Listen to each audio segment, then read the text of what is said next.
Imagine a flashing screen, hear the blips and bloops of a bygone era. Pac-Man chomps his way through a maze.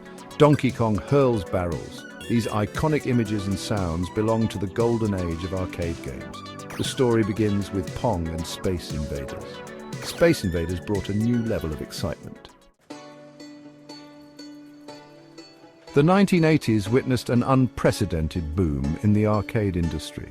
Arcades became social hubs, places where friends gathered to compete for high scores, share strategies, and experience the latest and greatest games. The arrival of iconic titles like Pac-Man, Donkey Kong, and Galaga solidified the arcade's position as a cultural force. Japanese developers, particularly Nintendo, rose to prominence during this period. Shigeru Miyamoto, a name synonymous with video game design, created Donkey Kong, a game that introduced the world to Mario, a character destined for legendary status. Pac-Man, with its charming simplicity and addictive gameplay, became a global phenomenon, transcending cultural barriers. Arcades buzzed with activity, the air thick with the sounds of joysticks being manipulated and buttons being mashed. The success of these games wasn't just about nostalgia or charming characters, it was also about innovative gameplay mechanics. Pac-Man introduced maze chase gameplay, challenging players to outsmart ghosts in a confined space. Donkey Kong popularized the platforming genre, requiring precise jumps and strategic use of ladders. These innovations pushed the boundaries of game design, setting the stage for the diverse and complex games we enjoy today. The arcade became a proving ground for a new generation of gamers. Skilled players, often with lightning-fast reflexes and a deep understanding of game mechanics, could rack up impressive scores and hold court at their favorite cabinets. The quest for the coveted top score became a badge of honor, a testament to a player's dedication and skill. Arcades fostered a sense of community. Players shared tips and tricks, forming bonds over their shared passion for games. The competitive spirit was palpable, yet it was often tempered by a sense of camaraderie.